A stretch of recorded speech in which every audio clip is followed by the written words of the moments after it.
Talking to oneself is a habit everyone indulges in. We could no more stop talking to ourselves than we could stop eating and drinking.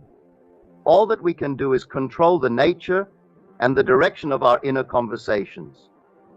Most of us are totally unaware of the fact that our inner conversations are the causes of the circumstance of our life. We are told that, as a man thinketh in his heart, so is he. But do we know that man's thinking follows the tracks laid down in his own inner conversations?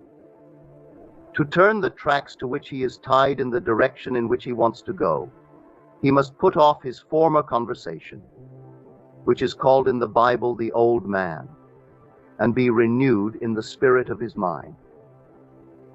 Speech is the image of mind. Therefore, to change his mind, he must first change his speech.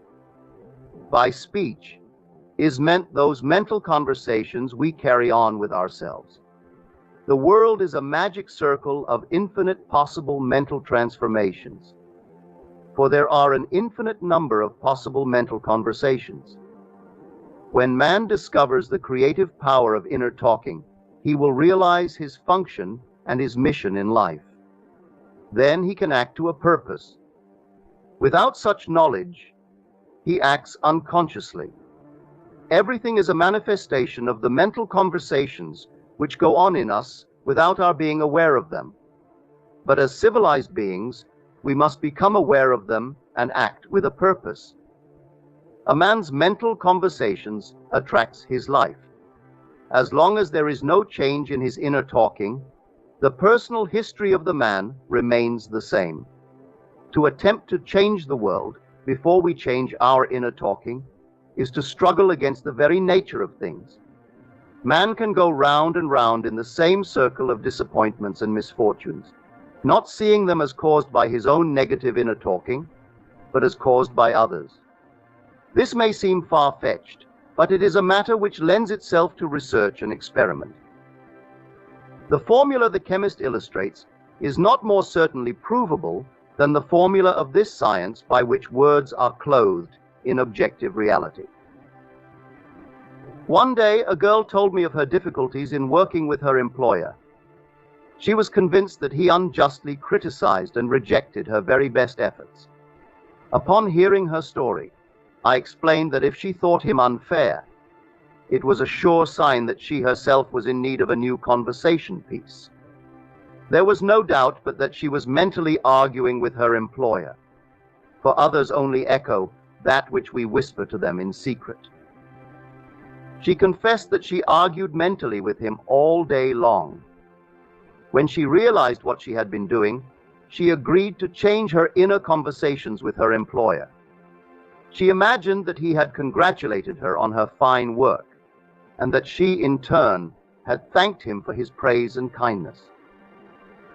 To her great delight, she soon discovered that her own attitude was the cause of all that befell her. The behavior of her employer reversed itself. It echoed, as it had always done, her mental conversations with him. I rarely see a person alone without wondering, to what conversation piece is he tied? On what mysterious track is he walking? We must begin to take life consciously, for the solution of all problems lies just in this. The second man, the Lord from heaven in all of us, is trying to become self-conscious in the body, that he may be about his Father's business. What are his labors? To imitate his Father, to become master of the Word, master of his inner talking, that he may mold this world of ours into a likeness with the kingdom of love. The prophet said, "Be ye imitators of God as dear children." How would I imitate God? Well, we are told that God calls things that are not seen as though they were seen, and the unseen becomes seen. This is the way the girl called forth praise and kindness from her employer. She carried on an imaginary conversation with her employer from the premise that he had praised her work, and he did. Our inner conversations represent in various ways the world we live in. Our individual worlds are self-revelations of our own inner speech. We are told that every idle word that men shall speak, they shall give account thereof. For by their words they shall be justified, and by their words they shall be condemned. We abandon ourselves to negative inner talking, yet expect to retain command of life. Our present mental conversations do not recede into the past as man believes. They advance into the future to confront us as wasted or invested words. My word, said the prophet, shall not return unto me void, but it shall accomplish that which I please, and it shall prosper in all the things whereto I sent it. How would I send my word to help a friend? I would imagine that I am hearing his voice, that he is physically present, that my hand is on him. I would then congratulate him on his good fortune, tell him that I have never seen him look better. I would listen as though I heard him. I would imagine that he is telling me he has never felt better, he has never been happier. And I would know that in this loving, knowing communion with another, a communion populous with loving thoughts and feelings, that my word was sent, and it shall not return unto me void, but it shall prosper in the thing whereto I sent it. Now is the accepted time. Now is the day of salvation. It is only what is done now that counts, even though its effects may not be visible until tomorrow. We call, not out loud, but by an inner effort of intense attention. To listen attentively, as though you heard, is to create. The events and relationships of life are your word made visible. Most of us rob others of their willingness and their ability to be kind and generous by our fixed attitudes towards them. Our attitudes unfold within us in the form of mental conversations. Inner talking from premises of fulfilled desire is the way to consciously create circumstances. Our inner conversations are perpetually outpictured all around us in happenings. Therefore, what we desire to see and hear, without we must see and hear within, for the whole manifested world goes to show us what use we have made of the word. If you practice this art of controlled inner speaking, you too will know what a thrill it is to be able to say, and now I have told you before it come to pass, that when it is come to pass, ye might believe. You will be able to consciously use your imagination to transform and channel the immense creative energies of your inner speech from the mental, emotional level to the physical level. And I do not know what limits, if any, there are to such a process. What is your aim? Does your inner talking match it? It must, if you would realize your aim. For as the prophet asked, can two walk together except they be agreed? And of course the answer is, no, they cannot. The two who must agree are your inner conversation and the state desired. That is, what you desire to see and hear without, you must see and hear within. Every stage of man's progress is made by the conscious exercise of his imagination, matching his inner speech to his fulfilled desire. As we control our inner talking, matching it to our fulfilled desires, we can lay aside all other processes. Then we simply act by clear imagination and intention. We imagine the wish fulfilled and carry on mental conversations from that premise. The right inner speech is the speech that would be yours were you to realize your ideal. In other words, it is the speech of fulfilled desire. Now you will understand how wise the ancient was when he told us in the Hermetica, there are two gifts which God has bestowed upon man alone and on no other mortal creature. These two are mind and speech, and the gift of mind and speech is equivalent to that of immortality. If a man uses these two gifts rightly, he will differ in nothing from the immortals.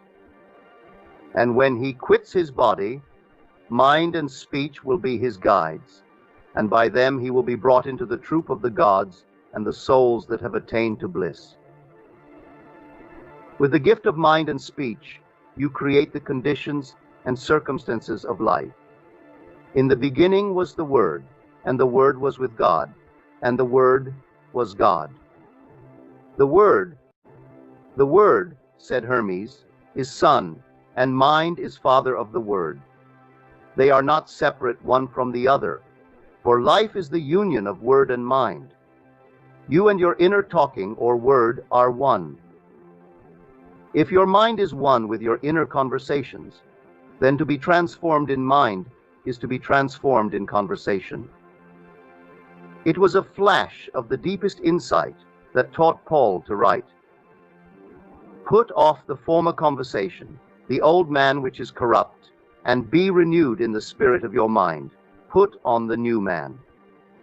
Put on the new man and be renewed in the spirit of your mind is to change your inner conversation. For speech and mind are one. A change of speech is a change of mind. The prophet Samuel said, "The Lord spake by me, and his word was in my tongue." If the Lord's word was in the prophet's tongue, then the Lord's mouth that uttered the word must be the prophet's mind. For inner conversations originate in the mind and produce little tiny speech movements in the tongue. The prophet is telling us that the mouth of God is the mind of man, that our inner conversations are the word of God, creating life about us as we create it within ourselves. In the Bible, you are told that the word is very near to you, in your mouth and in your heart, that you may do it. See, I have set before you this day life and good, death and evil, blessings and cursings. Choose life. The conditions and circumstances of life are not created by some power external to yourself. They are the conditions which result from the exercise of your freedom of choice, your freedom to choose the ideas to which you will respond. Now is the accepted time. This is the day of salvation. Whatsoever things are of good report, think on these things, for your future will be formed by the word of God, which is your present inner talking. You create your future by your inner conversations. The worlds were framed by the word of God, that is, your inner talking. See yonder fields. The sesamum was sesamum, the corn was corn. The silence and the darkness knew, so is a man's fate born. The light of Asia. For ends run true to origins. If you would reap success, you must plant success. The idea in your mind which starts the whole process going is the idea which you accept as truth. This is a very important point to grasp, for truth depends upon the intensity of imagination, not upon facts. When the girl imagined that her employer was unfair, his behavior confirmed her imagination. When she changed her assumption of him, his behavior reflected the change, proving that an assumption, though false, if persisted in, will harden into fact. The mind always behaves according to the assumption with which it starts. Therefore, to experience success, we must assume that we are successful. We must live wholly on the level of the imagination itself, and it must be consciously and deliberately undertaken. It does not matter if at the present moment external facts deny the truth of your assumption.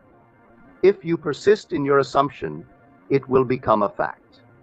Signs follow, they do not precede. To assume a new concept of yourself is to that extent to change your inner talking or word of God, and is therefore putting on the new man. Our inner talking, though unheard by others, is more productive of future conditions than all the audible promises and threats of men. Your ideal is waiting to be incarnated, but unless you yourself offer it human parentage, it is incapable of birth. You must define the person you wish to be, and then assume the feeling of your wish fulfilled in faith that that assumption will find expression through you. The true test of religion is in its use, but men have made it a thing to defend. It is to you that the words are spoken. Blessed is she that believes, for there shall be an accomplishment of those things which were spoken unto her from the Lord. Test it, try it. Conceive yourself to be one that you want to be, and remain faithful to that conception. For life here is only a training ground for image making. Try it and see if life will not shape itself on the model of your imagination. Everything in the world bears witness of the use or misuse of man's inner talking. Negative inner talking, particularly evil and envious inner talking, are the breeding ground of the future battlefields and penitentiaries of the world. Through habit, man has developed the secret affection for these negative inner conversations. Through them, he justifies failure, criticizes his neighbors, gloats over the distress of others, and in general, pours out his venom on all. Such misuse of the word perpetuates the violence of the world. The transformation of self requires that we meditate on a given phrase, a phrase which implies that our ideal is realized, and inwardly affirm it over and over and over again, until we are inwardly affected by its implication, until we are possessed by it. Hold fast to your noble inner convictions or conversations.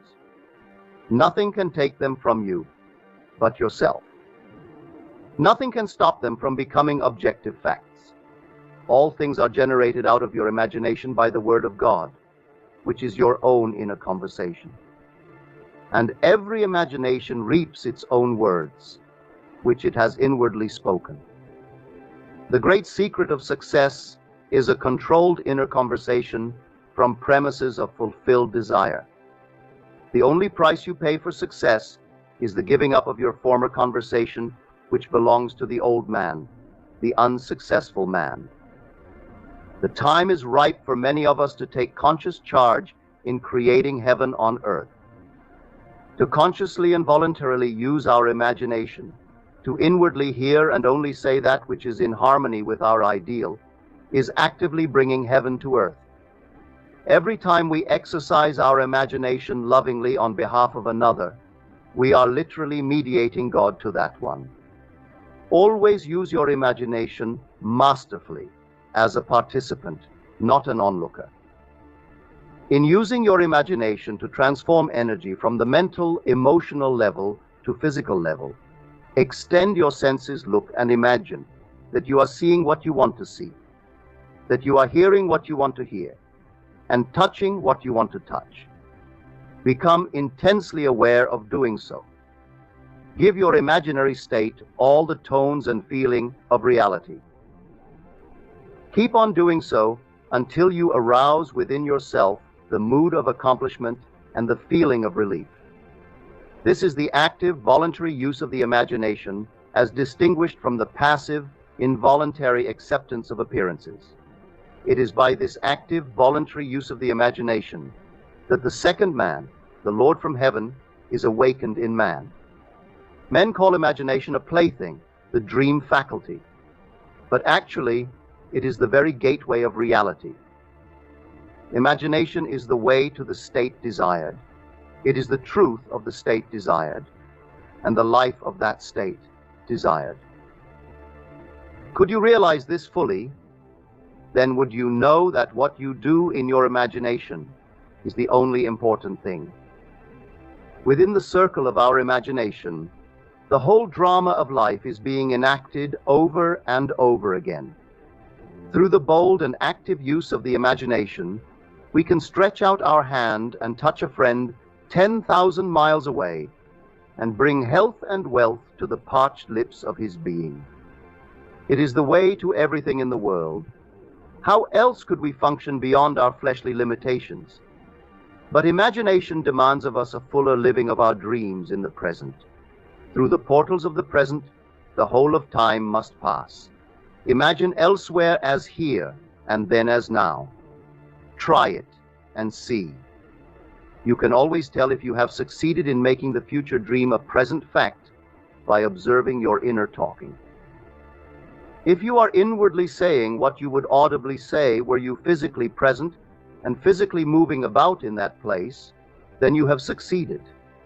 And you could prophesy it from these inner conversations and from the moods which they awaken within you, what your future will be. For one power alone makes a prophet, imagination, the divine vision.